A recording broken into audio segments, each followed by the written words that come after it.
Bien, las características de los inmaduros eran tardos para oír, necesitan que se les enseñe nuevamente las verdades elementales de la fe cristiana, necesitan como niños de pecho, la leche espiritual. ¿Cuáles son las enseñanzas más elementales? El arrepentimiento es una de ellas, también la fe en Dios, instrucción sobre los bautismos, imposición de manos, la resurrección y el juicio venidero. Esas son las enseñanzas elementales, de los cuales ellos ya deberían saber. Muy bien, eso es lo que nos dice el capítulo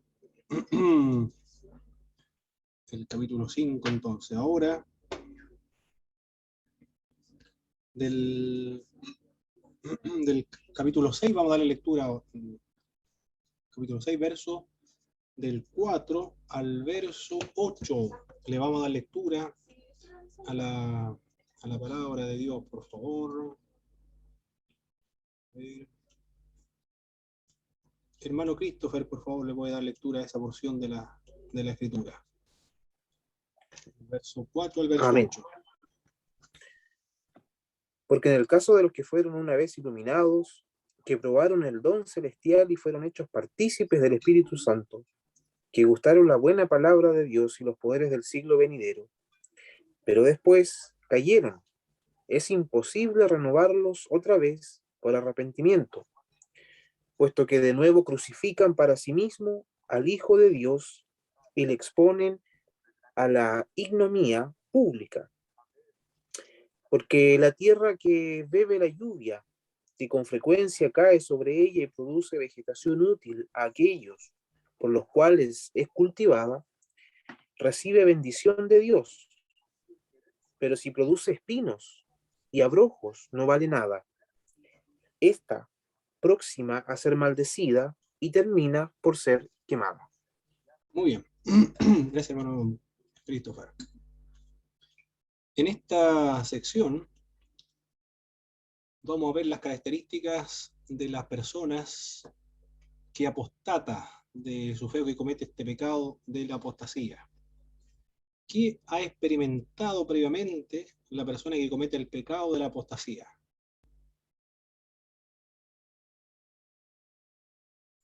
Fueron iluminados. Muy bien. Lo primero entonces, que nos dice el texto bíblico, fueron iluminados. ¿Cómo lo entiende esta idea usted de ser iluminado? ¿En qué sentido ellos han sido iluminados? Bueno, se puede entender de varias formas también, y lo han explicado de varias formas, pero en lo que usted entiende esta parte de ellos han experimentado la iluminación. De las tinieblas a la luz, Perfecto, ¿puede ser? muy bien. Las tinieblas es una metáfora para referirse al pecado, a la ignorancia espiritual, a la corrupción.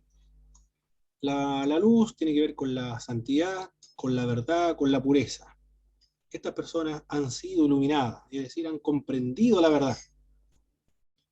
Muy bien, ¿qué más? ¿Qué más han experimentado estas personas que eventualmente pudiesen cometer este pecado de la apostasía? No nos dice que lo están cometiendo, sino que están con esa posibilidad. ¿Qué más han experimentado aparte de ser iluminados? El don celestial. Muy bien. Han degustado el don celestial. Nos dice el pasaje. Acá nos dice han saboreado, dice la nueva versión internacional. Han saboreado el don celestial. ¿Qué es lo que se le viene a la mente cuando escucha esta palabra? El don celestial. Han saboreado el don celestial. La salvación. Muy bien, la salvación es un don de Dios, perfecto. ¿Qué más han experimentado estas personas que podrían cometer este pecado de la apostasía? Han sido iluminados, han degustado el don celestial o saboreado el don celestial.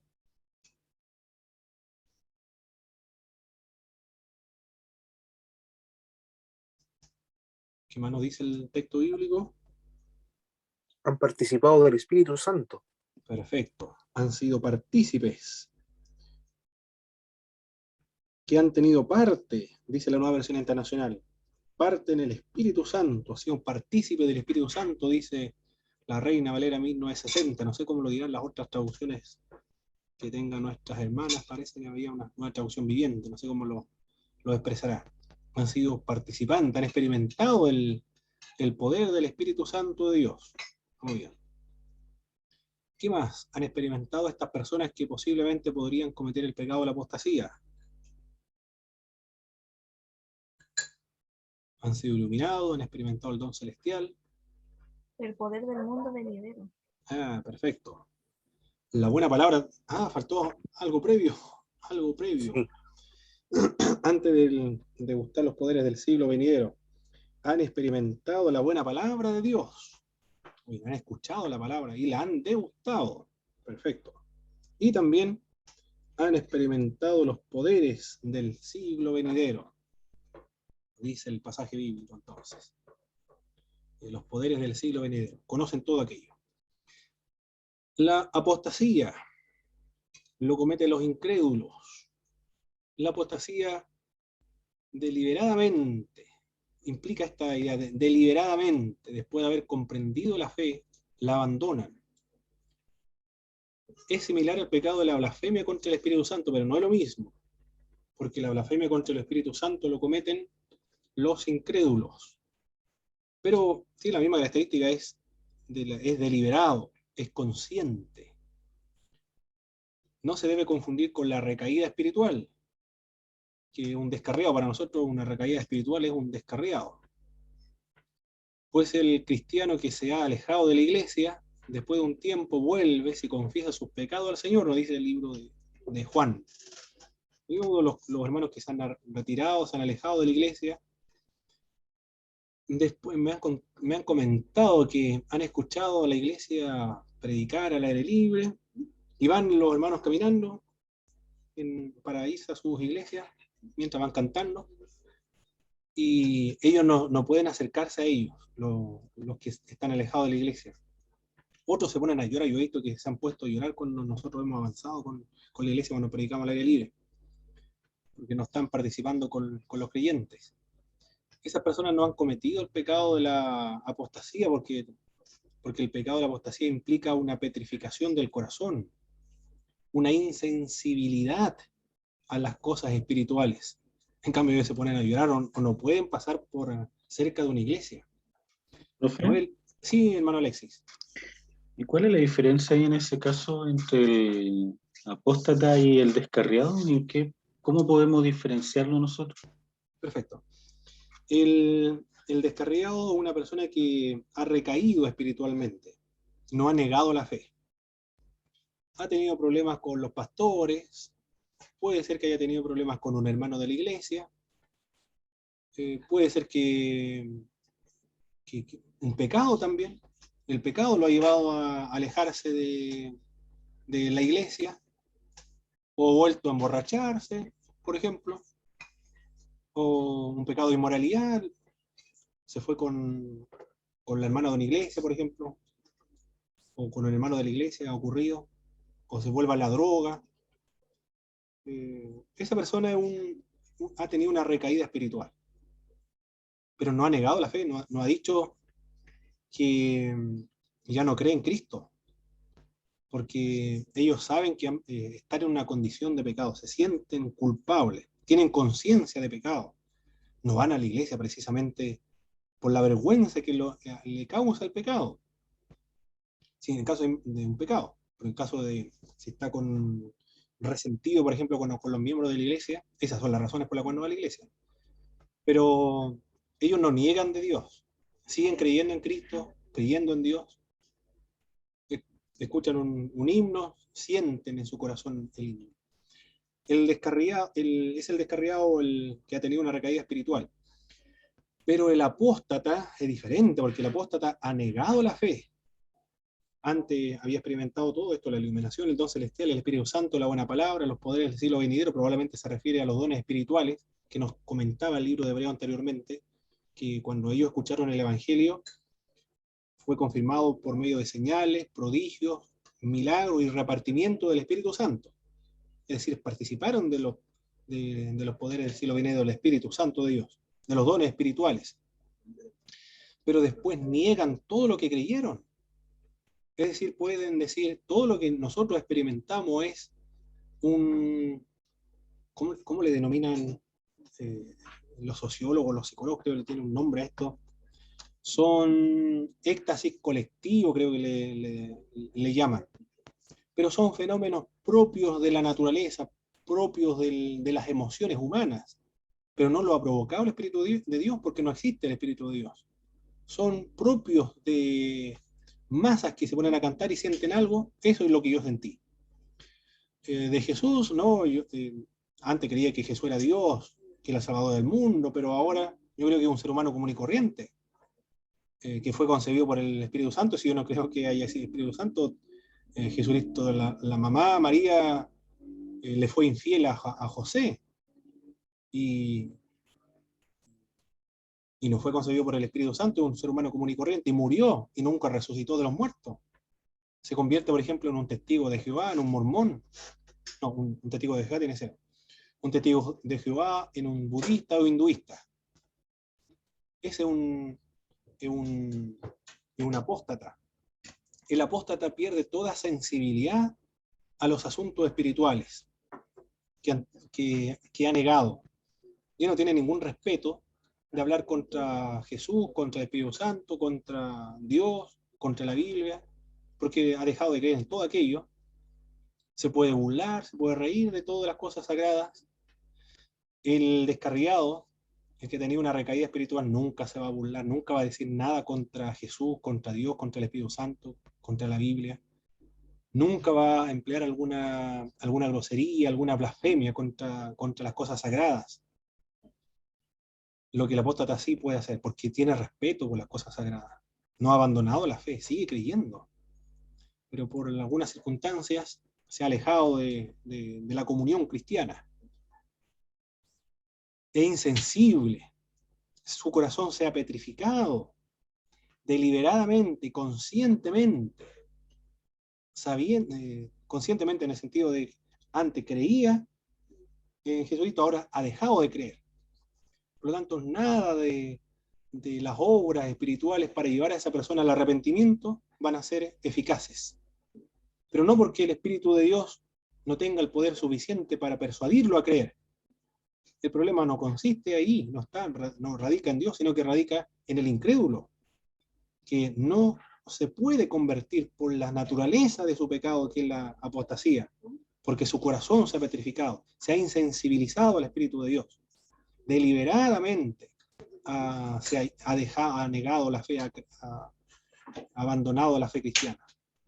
Nunca va a volver, porque su corazón se lo impide, porque está endurecido. Ambos, la blasfemia contra el Espíritu Santo y la apostasía, es una petrificación del corazón. El problema radica en él.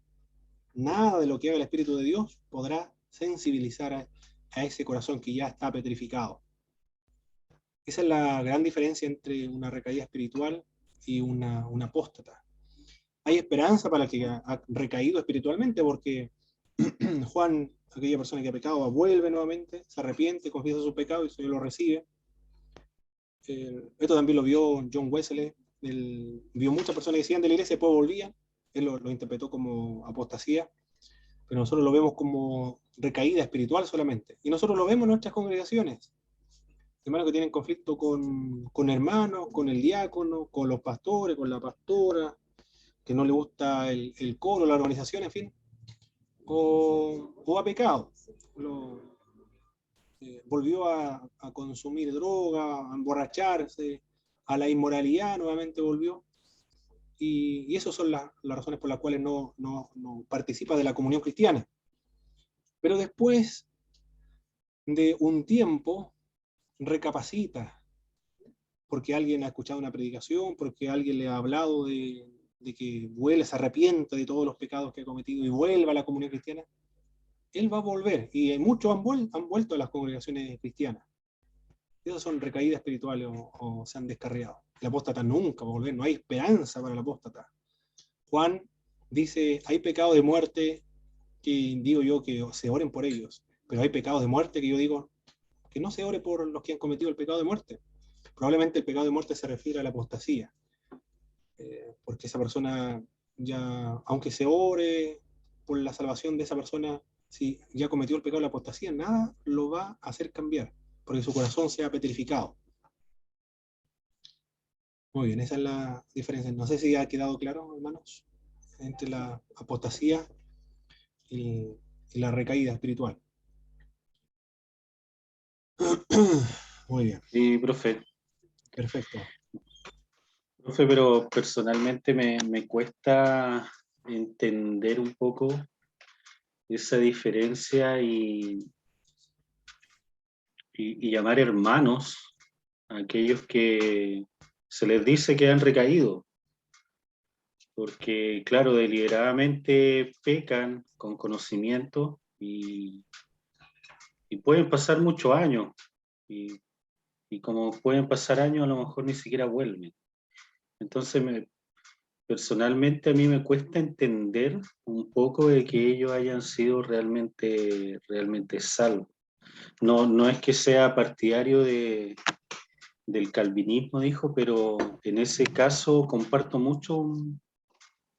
en ese aspecto la doctrina de ellos en cuanto a la salvación, porque me cuesta mucho. Ahí he conocido personas que gustaron del don de Dios, gustaron de las cosas de la iglesia y hoy en día han pasado 20, 30 años y uno los ve por la calle y secos espiritualmente. Nunca han hablado en contra de Cristo, nada, pero uno siente, como dice, las cosas del Espíritu se manifiestan, ¿no es cierto? Sí. Cuando hay una conversación, sobre todo, hay un entendimiento. Pero con Correcto. aquellos que se les dice descarriados, no hay comunión de espíritu, Correcto. pero es Sí, algo personal. puede ser eso, hermano Alexis. No necesariamente todos los descarriados van a estar convertidos. Obviamente así. Porque también puede ser que sean simpatizantes, por cultura, o nominales simplemente, porque por cultura se puede hacer evangélico, simular predicar, simular cantar, simular hacer toda la actividad de los evangélicos, se puede hacer todo eso. Hermanos han dicho que han hecho eso anteriormente, pero no estaban convertidos efectivamente. Después se fueron porque nunca estaban convertidos. Por supuesto, cabe esa posibilidad también. Sí, existen, esas pueden ser las dos Había, eventuales. profe, una niña que participaba con nosotros en la juventud y ella en su estudio universitario, como les pasa a la gran mayoría, se fue de la iglesia. Nunca más volvió a los jóvenes, hasta el día de hoy no ha vuelto. Después se casó con un incrédulo y con el tiempo después vimos fotos por redes sociales de su casamiento y quien los casó fue un cura. Entonces yo dije, bueno, ¿dónde quedó la hermana? ¿Dónde quedó el temor a Dios? Independiente de que se haya casado con un incrédulo, pero ¿dónde quedó esa base? Y así como otros casos ha pasado, pero a mí personalmente me cuesta creer de que ellos sean, sean cristianos, Sí, pero puede es ser. es una opinión personal. Mm. Sí, puede ser que no, nunca se hayan convertido también, claro que sí. Por supuesto, cabe esa posibilidad, porque pueden ser cristianos nominales o culturales. Sí. Terminar en esa forma, claro. Muy bien. ¿Qué más? ¿Por qué es imposible que estas personas sean renovadas para arrepentimiento? Porque se han apartado, porque vuelvan a crucificar a Cristo, porque ponen a Cristo a vergüenza pública nuevamente. Si el hecho de que un cristiano tenga preocupación de haber cometido el pecado de la apostasía es evidencia de que no ha cometido el pecado de la apostasía. Porque el que comete el pecado de la apostasía nunca va a tener algún tipo de sensibilidad. Se aplica, por ejemplo, a un joven que ha profesado su fe en Cristo, pero que nunca nació de nuevo, su fe fue solo intelectual, y luego lo abandona deliberadamente sin nunca más volver, dice William MacDonald, comentario bíblico de William MacDonald. Otro comentario bíblico. del comentario bíblico Mundo Hispano. El autor de esta sección adopta la posición calvinista sobre la salvación. Reconoce que los versos 4 y 6 son tal vez los más discutidos de la carta a los hebreos. Bueno, más discutidos obviamente porque aquí están temas del debate antiguo, calvinismo-arminianismo. Es un pasaje difícil de entender y lo debemos estudiar con humildad y cuidado, dice el comentarista. El comentario antes aludido interpreta la iluminación como entendimiento acerca de Cristo, pero no como una persona que ha sido salva, sino como un entendimiento acerca de Cristo. El don celestial es la salvación, dice este autor. Los poderes del mundo venidero se refiere a los milagros mencionados en el capítulo 2, verso 4. Bruce, el antiguo Bruce, yo creo que este es anglicano, de la línea de la iglesia anglicana, tipo católico, así me parece mucho.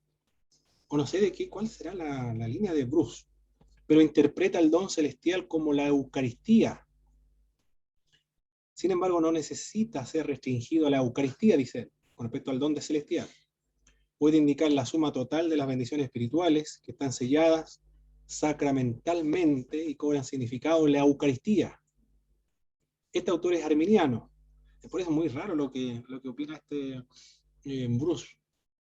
El hecho de que el don celestial lo interpreta como la Eucaristía. Dice que los creyentes de hebreos corrían el riesgo de perder el reposo eterno de los santos, que ya lo estaban disfrutando. La advertencia de este pasaje es real contra un peligro que es real. Un peligro que aún está presente mientras un corazón malo de incredulidad puede apartarse del Dios vivo. Se ha dicho que en la carta a los hebreos hay 4 cosas imposibles. Es imposible que Dios mienta, imposible que la sangre de los becerros y chivos quite el pecado, y también sin fe es imposible agradar a Dios. Y esto es lo que vemos acá, es imposible que esta persona que ha cometido este pecado sea renovado para arrepentimiento. Muy bien. Aquí dice William Barclay, por ejemplo, este pasaje bíblico. Se escribió durante la persecución, dice. En aquellos tiempos el estimar más su vida que Cristo mismo es un pecado capital. Bueno, entiende esto de la apostasía, negar la fe en Cristo porque aquí hay una persecución. El autor no describe un descuido momentáneo, un pecado que se pueda cometer en ignorancia. Hay una desconfianza que es genuina de la vida cristiana, y es la que el autor quiere provocar. Esta es la desconfianza en nuestros propios esfuerzos. El peligro no es que el hombre moleste tanto a Dios a tal grado que ya el Señor no quiera salvarlo, sino que el hombre se aparte tanto que no pueda regresar a Dios. Las Escrituras contienen aliento más que suficiente para que el creyente débil, pero están llenas de advertencias solemnes para aquellos que piensan estar firmes, que miren que no caigan, dice el comentario también del Mundo Hispano de Ceballos. Son latinoamericanos estos autores. ¿Qué dice el autor a los destinatarios de esta carta? Del verso 9 al verso 12, vamos a darle lectura, hermana Belén, por favor. Estamos en el capítulo 6, verso del 9 al 12.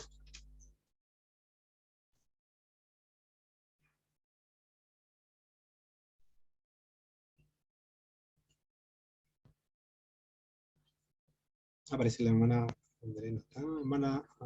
Hermano Christopher, por favor. Pero en cuanto a vosotros, amados, aunque hablemos de esta manera, estamos persuadidos de las cosas que son mejores y que pertenecen a la salvación.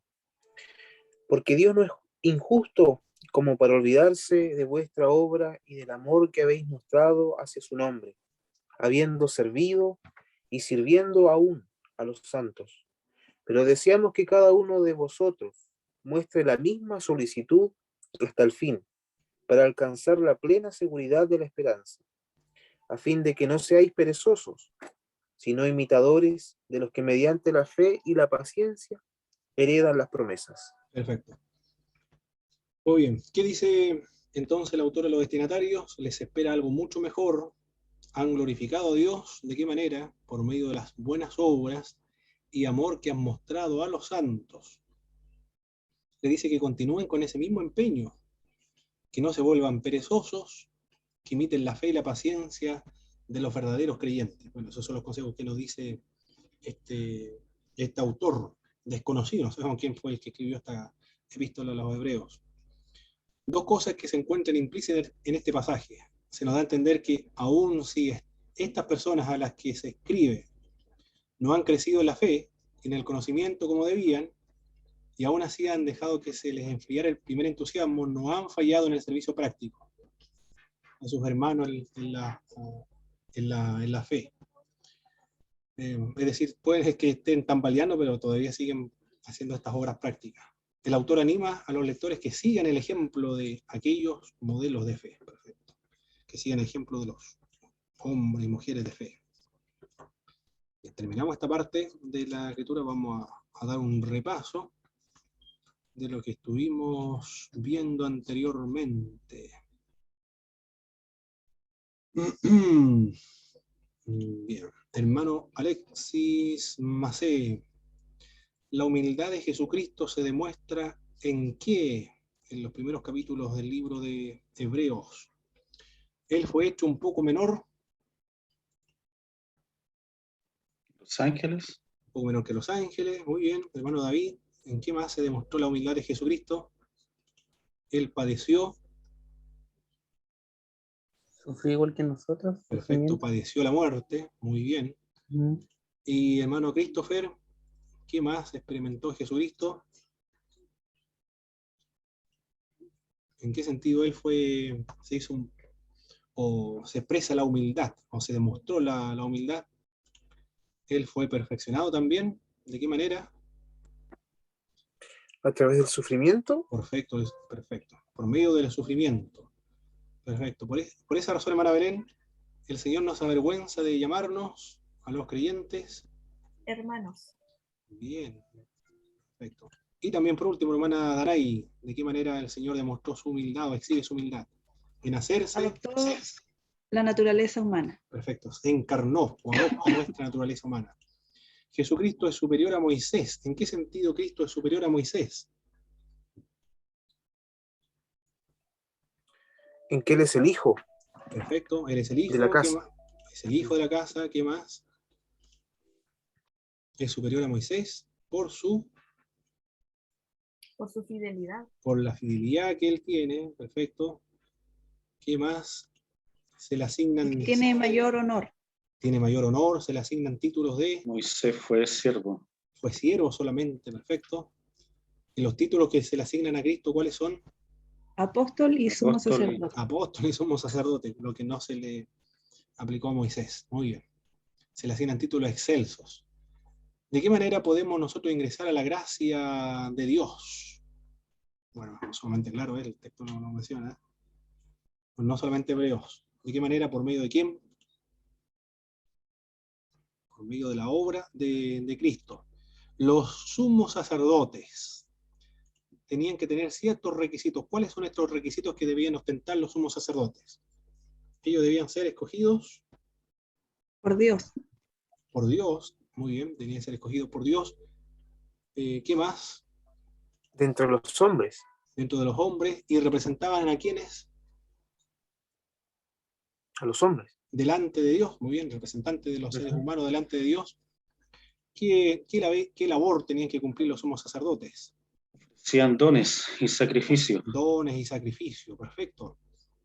Y la actitud, la característica personal que debía tener para con los... Tratar con paciencia. Paciencia. Muy bien, tenía que tener paciencia, ser muy tolerante con los otros, con las otras personas, llamado por Dios, perfecto. Debía ofrecer sacrificios por él mismo y también primero por ellos y después por el pueblo. ¿Cuáles son las características de la inmadurez de los creyentes? ¿Cuáles son esas características? Tardos para oír. Tardos para oír. ¿Qué más? ¿La otra característica? Son torpes.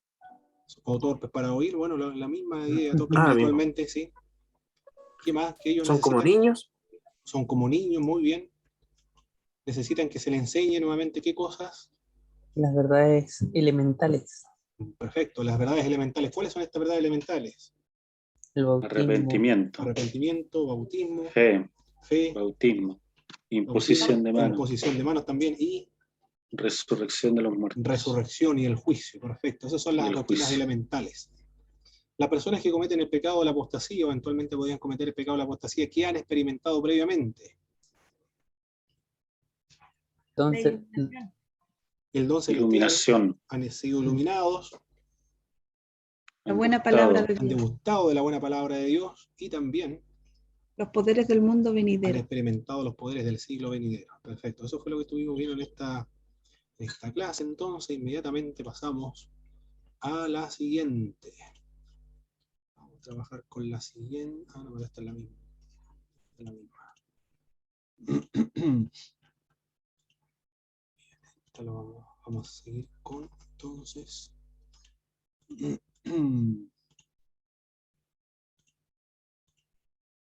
Ya, aquí estamos.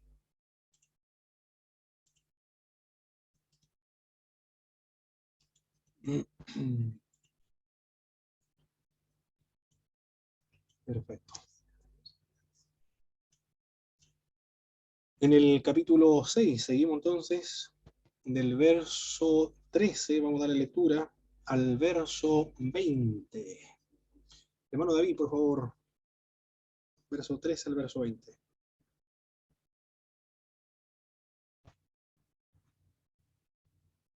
¿de qué capítulo, perdón, hermano? El capítulo 6, por favor. Ah, del 13 al 20. Correcto.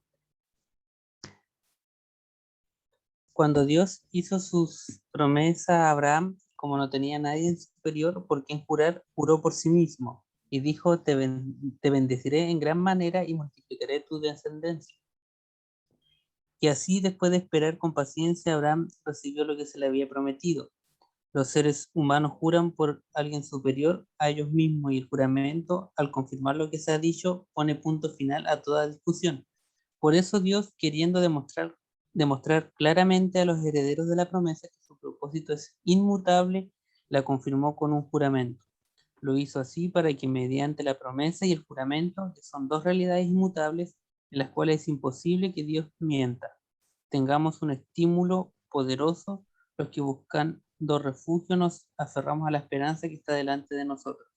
Tenemos como firme y segura ancla del alma una esperanza que penetra hasta detrás de la cortina del santuario, hasta donde Jesús, el precursor, entró por nosotros, llegando a ser sumo sacerdote para siempre, según el orden de Melquisedec.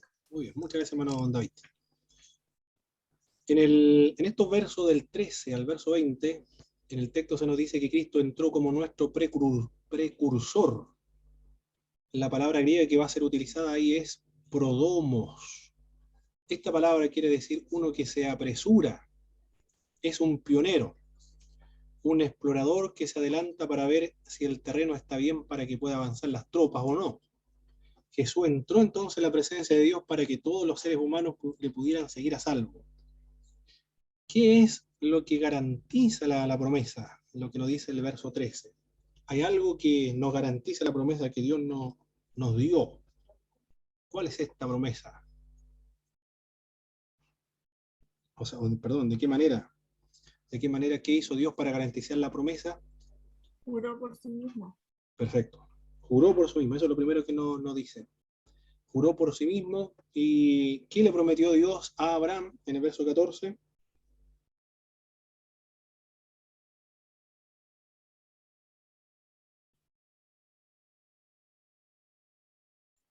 ¿En qué consistió la promesa? De bendecirlo y multiplicar su descendencia. Muy bien, bendecirlo y que su descendencia iba a ser muy grande. Muy bien. Multiplicaré tu descendencia. ¿Qué hizo Abraham para recibir lo que prometió? ¿Qué fue lo que hizo este hombre? ¿Sí? ¿Sí, Una hermano consulta David? pequeña. Cuando Dios dice que bendice a Abraham, ¿lo va a bendecir? ¿A qué se refiere esa bendición? ¿Como al gobierno o no? Ah, la bendición es. Lo dice de manera concreta. Dice, todo lo que primero le promete la tierra prometida. Esa es la primera promesa. Le promete una tierra. Después le promete una gran descendencia, innumerables como las estrellas del cielo. y protección, porque le dice, todo lo que te bendijeren, yo lo voy a bendecir, y todo lo que te maldijeren, yo lo voy a maldecir. Esas son las promesas concretas. Pero con respecto al gobierno, todavía no le promete el gobierno. Ese pacto Dios estableció con Dios con Abraham. Porque el gobierno, todavía esta tierra prometida a Abraham y a su descendencia, se va a explicitar ahora, se va a convertir en gobierno con el pacto que Dios establece con David. Ahora esa tierra ya no es la tierra prometida solamente entregada a los descendientes de Abraham, sino que ahora se convierte en un reinado. Ahora, recién el pacto que Dios estableció con David, que no es otro pacto con Abraham, sino que es el mismo, pero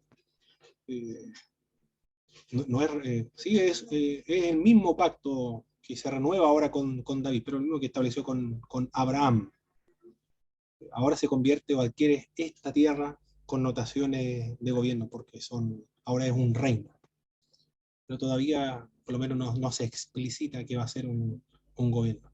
Después se entiende. Muy bien. ¿Dónde habíamos quedado? ¿Qué hizo Abraham para recibir lo que prometió? Lo que le había prometido el Señor. ¿Qué es lo que nos dice la Escritura? Esperó con paciencia. Perfecto. Es la espera solamente, ¿eh? Y esta espera es con paciencia. Esa es la característica de la fe de Abraham. Esperar con paciencia. ¿Y cuál es la característica también de la promesa en el verso 17?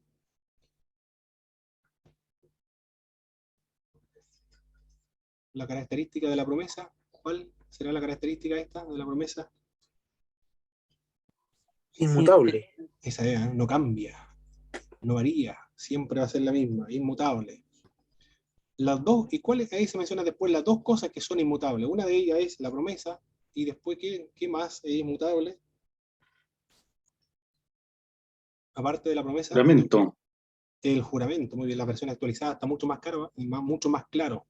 Bien, la promesa y el juramento.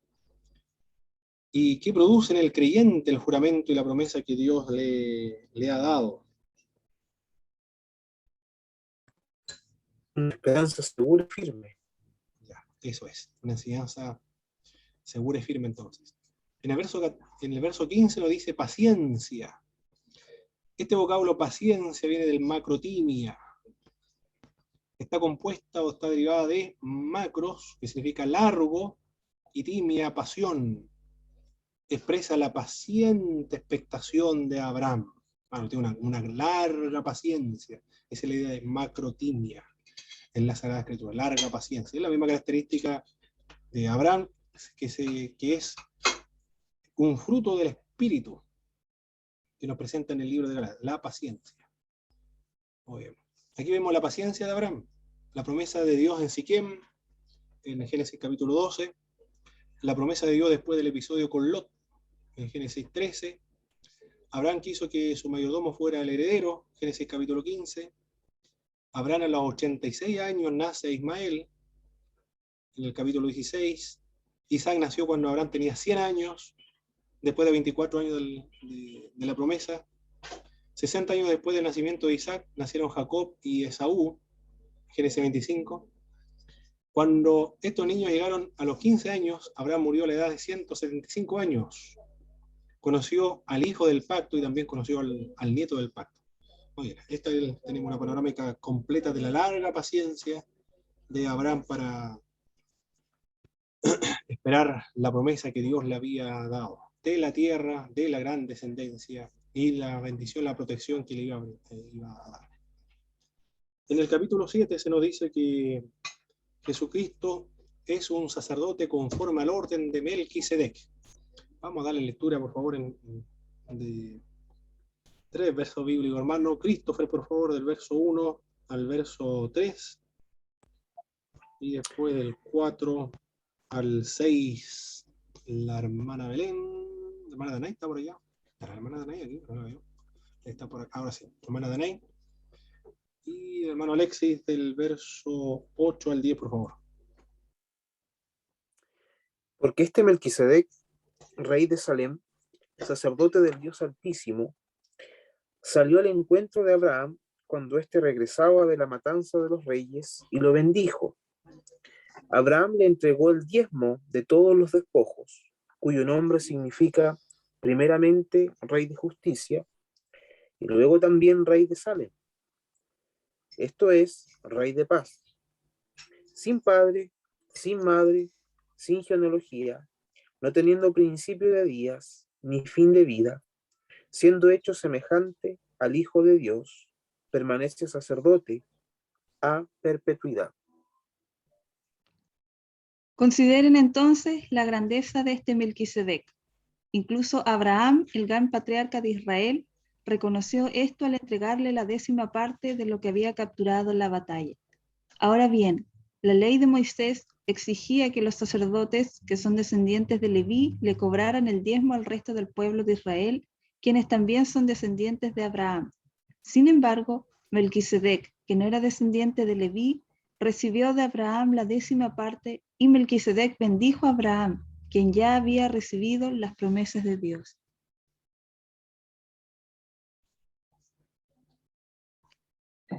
En el caso de los levitas, los diezmos los reciben hombres mortales. En el otro caso los recibe Melquisedec, de quien se da testimonio de que vive. Hasta podría decirse que Leví, quien ahora recibe los diezmos, los pagó por medio de Abraham, ya que Leví estaba presente en su antepasado Abraham cuando Melquisedec le salió al encuentro. Muy bien. Melquisedec, entonces, ¿qué es lo que viene a ser de Cristo?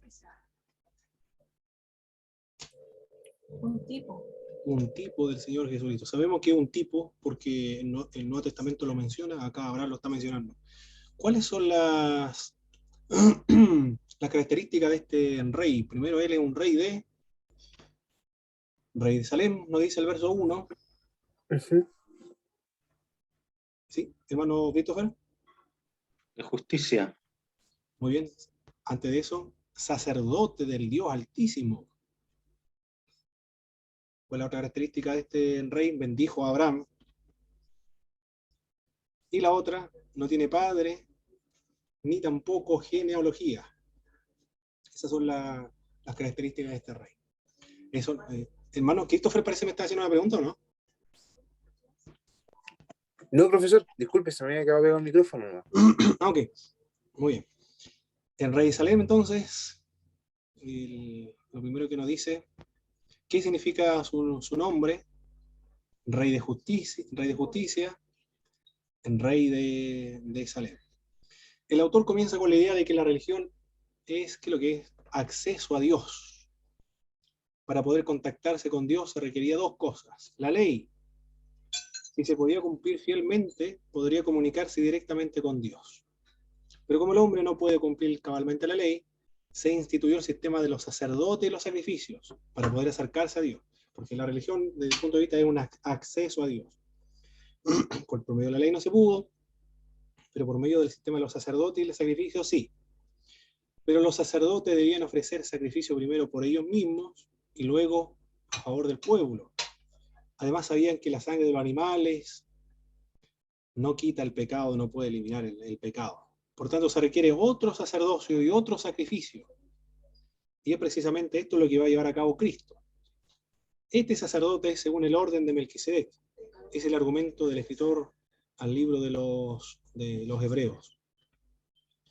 Las cualidades de este sacerdocio es de justicia, es de paz también. Jerusalén, eso es lo que significa ciudad de paz. Un sacerdocio real, porque es un rey, puesto que era un rey también. Un sacerdocio personal y no heredado de parte de sus padres, nombrado directamente de parte de Dios. Es un sacerdocio eterno porque no tiene principio ni tampoco tiene fin. Es un sacerdocio superior al Darón, porque Abraham dio los diezmos del botín a Melquisedec. Y Melquisedec bendijo a Abraham. Es superior al sacerdocio levítico, porque recibió los diezmos de Abraham. Los levitas reciben los diezmos de acuerdo con la ley, pero él por un derecho personal que no le ha sido dado o otorgado por ningún hombre. Los levitas reciben los diezmos como hombres mortales. Sin embargo, él lo recibe como un hombre que vive para siempre. En un sentido, Leví pagó los diezmos al Melquisedec, por eso que es superior al sacerdocio levítico, puesto que se encontraba Leví en los lomos de Abraham. Las ideas principales en relación con Cristo como sumo sacerdote. Jesús es sumo sacerdote, cuyo ministerio no depende de su genealogía, porque no es de la tribu de Leví, él es de la tribu de Judá. Vive para siempre. En cambio, los otros constantemente debían estarse renovando. Es sin pecado. En cambio, los sacerdotes primero debían ofrecer sacrificios por sus propios pecados y después ofrecer el sacrificio por el pueblo. Él no necesita ofrecer sacrificios por su propio pecado, puesto que es sin pecado. Los sacerdotes debían ofrecer sacrificios como víctimas a los animales. En cambio acá, es el mismo el que se ofrece como sacrificio perfecto, que abrió una vez y para siempre el camino hacia Dios.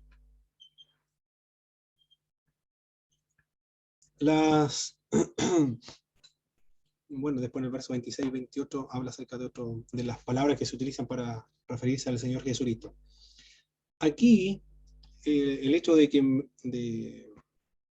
Melquisedec no se hable acerca de su papá, de su mamá, de su genealogía, de pronto aparece y luego no se menciona nunca más, no se debe entender que Melquisedec es una especie de una teofanía, por ejemplo, que apareció ahí, porque Melquisedec es un rey, un personaje histórico, que obviamente tenía papá, tenía mamá, pero su sacerdocio no dependía de la genealogía, si su papá era sacerdote o no, sino que fue nombrado directamente de parte de Dios.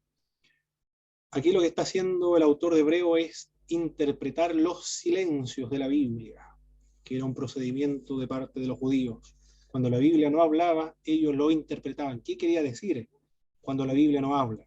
El libro de Hebreos está haciendo exactamente lo mismo. Cuando la Biblia omite acerca de la genealogía de Melquisedec y quién eran sus antepasados, el libro de Hebreos lo interpreta y ahora lo aplica a la persona de Jesucristo. Este es un sacerdocio eterno. Es decir, no depende de genealogía, es de otra tribu, es eterno, permanece para siempre, es superior. Está hablando acerca de la superioridad de Jesucristo. Primero habla acerca de la superioridad de Jesucristo en contraste con los profetas, después es superior, Cristo es superior, aparte de los profetas, superior a quién más?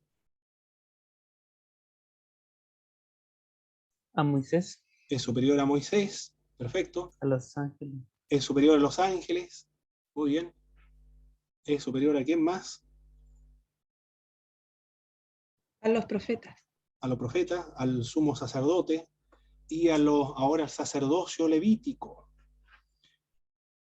¿Por qué es superior? Aquí lo vamos a ver. Vamos a ver un contraste, porque eso es lo que está haciendo el autor del libro de Hebreos, contrastando, hablando de la superioridad de Jesucristo. Tiene que hablar acerca de la superioridad de Jesucristo para evitar que los destinatarios de la carta o de la epístola a los hebreos vuelvan nuevamente a la institucionalidad de la religión judía, porque es el problema de la apostasía, que nieguen la fe en Cristo y vuelvan nuevamente a las instituciones judías y a ofrecer sacrificios. El sacerdocio levítico es de acuerdo al orden levítico, mientras que el sacerdocio de Cristo es de acuerdo al orden de...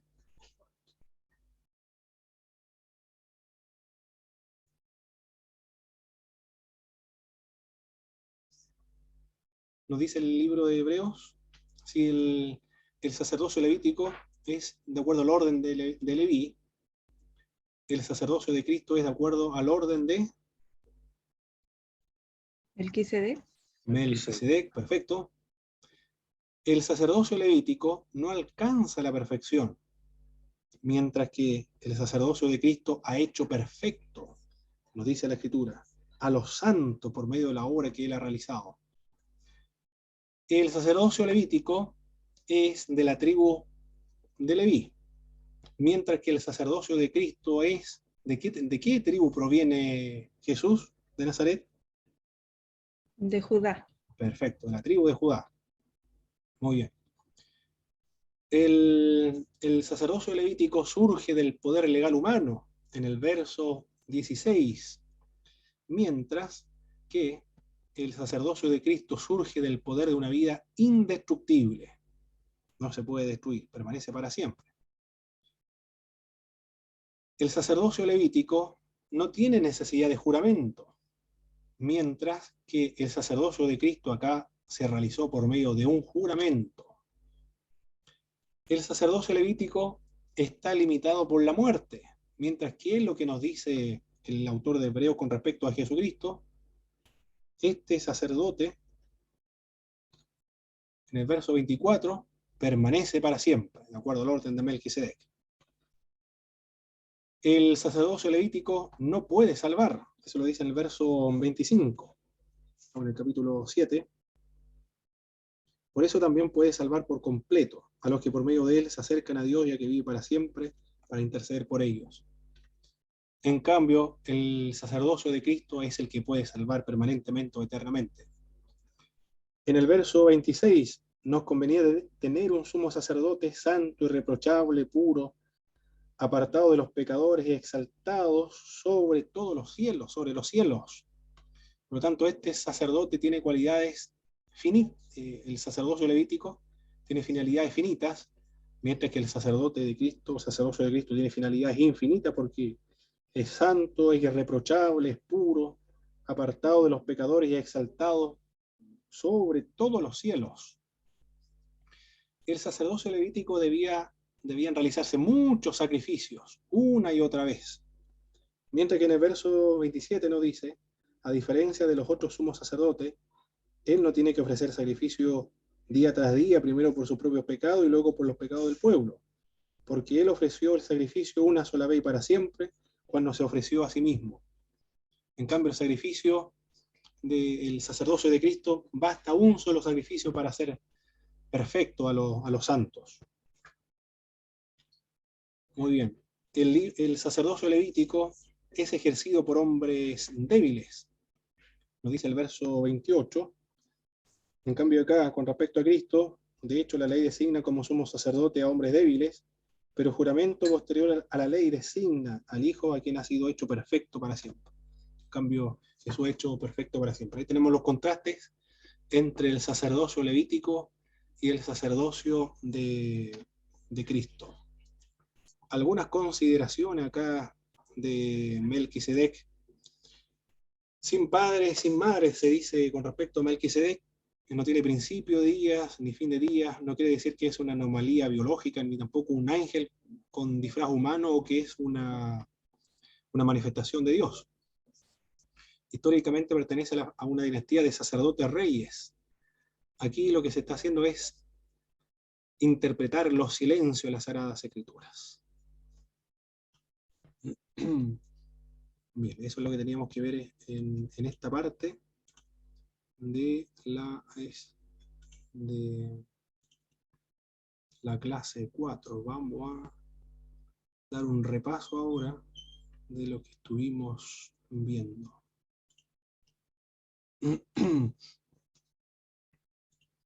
Bien, hermano Christopher, ¿qué hizo Dios para garantizar su promesa? La promesa que había hecho a Abraham.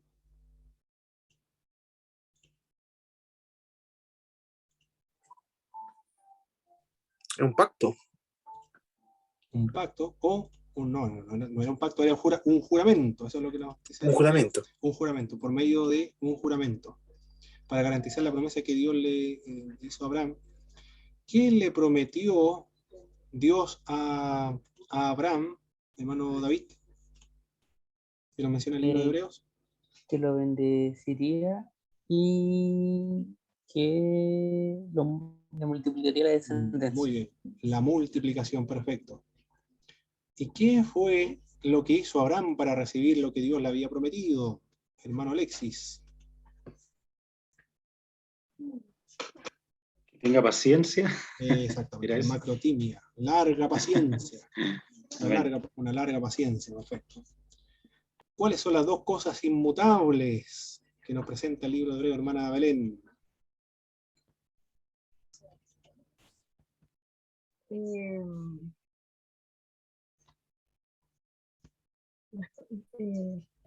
La promesa es una, eso es inmutable, no cambia la promesa que Dios le dio a Abraham.